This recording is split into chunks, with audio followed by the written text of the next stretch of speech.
I'm Serge, And I'm Kenton. and welcome to Kojo. Reactions.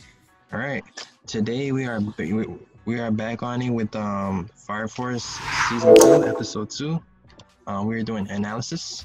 Man, Yeah, that explains it, man.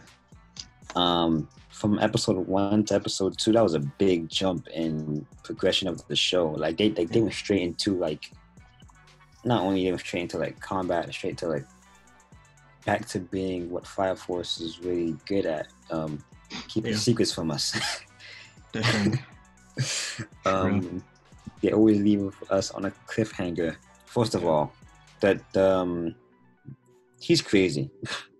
Yeah, Captain Hog. Yeah, he's Hog, crazy. Yeah, he's crazy. That was crazy. Kind of funny too, in a way. Kind of like his humor for the fire and how, like, especially when, especially that moment where Shenmue, yeah, and then he threw a punch and his face was in the punch and he was licking it. Yeah. I gotta have that. Oh yeah, I gotta have that for Yeah, pretty funny. Well, for one, it was also good to see like his old classmates, because I was always curious what he was doing before he joined the Dave. Yeah, okay. That's one. Two, thank God Arthur was there, because he showed out. Definitely. I you know what, I think I'm gonna go ahead and say that moment for Arthur was better than any moment in season 1. 100% agree. I definitely agree. You think so? I don't know. No, I want to. I might go back and I might have to go back and check myself, but I think that was the coolest Arthur moment today. I mean, he had his moments, but like there are moments like, it's like, wow, Arthur, really? Especially like But like this season, he's taking it more seriously. I don't know.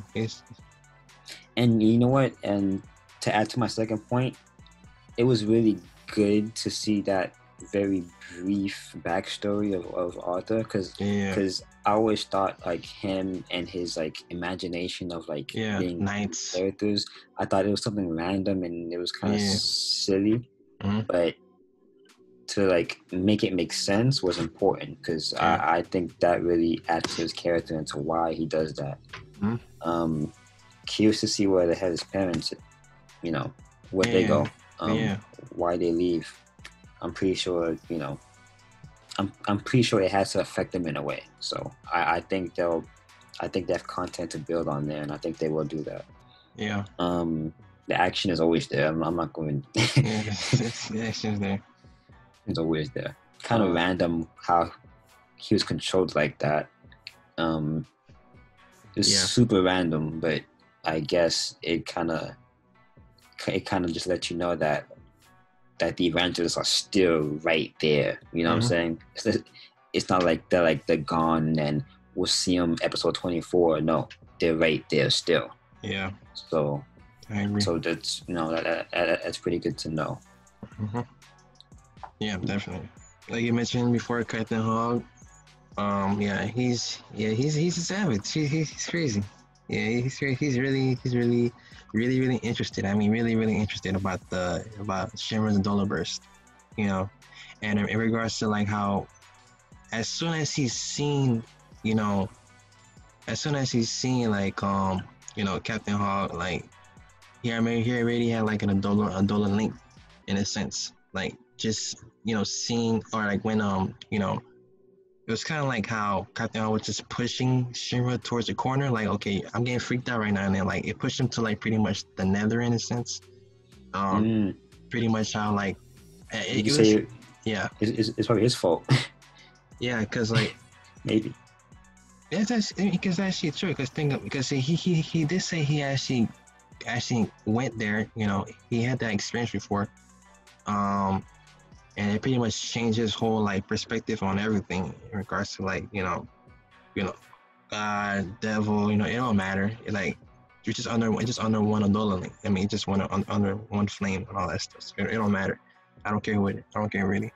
And it just shows you like the chick, like I mentioned, like in season 1, pretty much toward the ending of it, conclusion of it. Like I'm like, Is that sister? She had red eyes in a sense, like in regards to that. But like at this point, specific scene, she had blue eyes. So I'm thinking, is that sister? But that can't be sister. It looks like her, but it can't be. So that's interesting, and Could be um, could be family, cousin. Who knows? never know. Who knows? But she did mention something in regards to like the flame that happened. She said like the incident happened with her 12 years ago or something like that. That affected her. Like so, she definitely lost someone that she loved, and then she's just trying to take revenge. I don't know on who. Maybe she's trying to take revenge on the whole world. That's what I'm seeing. Like I don't know. Like it's like her anger. Like now I know she has possession of Shinra's body, and then like now it's kind of like she's just pretty much influencing Shinra's decision making. Because now it's like, okay, I thought my whole goal was to be a hero, to kill that monster, and I realized that demon is my mom, and that really pretty much messes up my whole perspective of okay, what I should do from here on out. So I feel like that's like a little bit of confusion on Shinra's part. What's the next thing to do? Obviously he needs to save his mom, save his brother, and all that stuff. But it's just like I feel like he's just confused at that point. So that left a little bit of a wide opening to like let that being I don't know take control of him and his emotions. That makes sense. Yeah. That makes sense. The last message she mentioned was basically finding like the event, like there's another pillar that's gonna be and I'm also curious will she come back again and try and control him again? How often will she come back, and how often is her influence on Shinra is gonna be there. So pretty curious to see that. The part about the new the part about the new pillar flame that's going to like for the person who has going to be born with the new Adola link, it may not be a relative because she did mention in regards to the fact that part about the new pillar flame that's going to like for the person who has going to be born with the new Adola link, it may not be a relative because she did mention in regards to the fact that that okay, the evangelists are already having it like already figured out that okay, there's gonna be a new Adola link being born into the world again. So like she said, who's gonna go to it first, you guys or the evangelists? So that's like it's like a a race against time in a sense to get that power. So yeah, but other than that, man, that was another from like they kicked it into high gear, and that's what Fire Force does. They kick it in like Fire Force does this, and they kick it in a high gear. Definitely.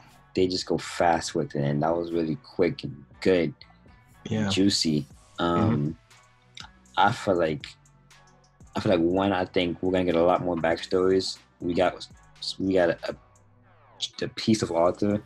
I'm pretty sure we're gonna get more, and I hope we do.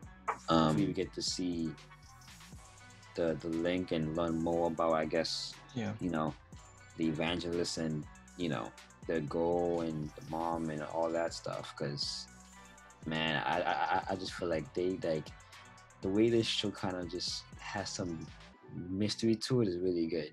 Yeah, I like it. I definitely enjoy mystery. Like yo, like dog, like I'm pretty sure we're gonna get to like the grading, and I'm pretty sure like I'm just gonna go ahead and just. Well, I'm not gonna say my grade yet. We gotta introduce it first. Yeah.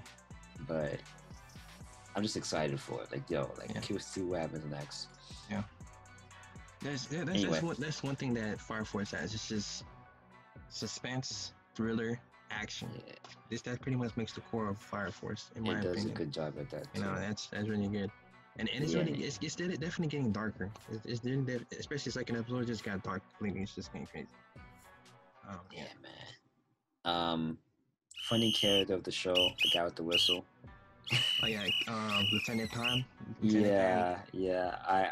I hope he actually stays, and I hope we actually see that a lot because that was pretty funny. I'm not gonna lie too. Yeah. But that whistle may have like something, I don't know, because like he's really strong too. It's like a buff. it is a buffer, I think, because like it did help Captain Hog in a sense, because like it made him flame proof in a sense. So Yeah. that whistle is probably something like, you know, part of his ability. You never know. Yeah, it's pretty really. Yeah, it seems really strong. He seems like a really strong support character. Yeah.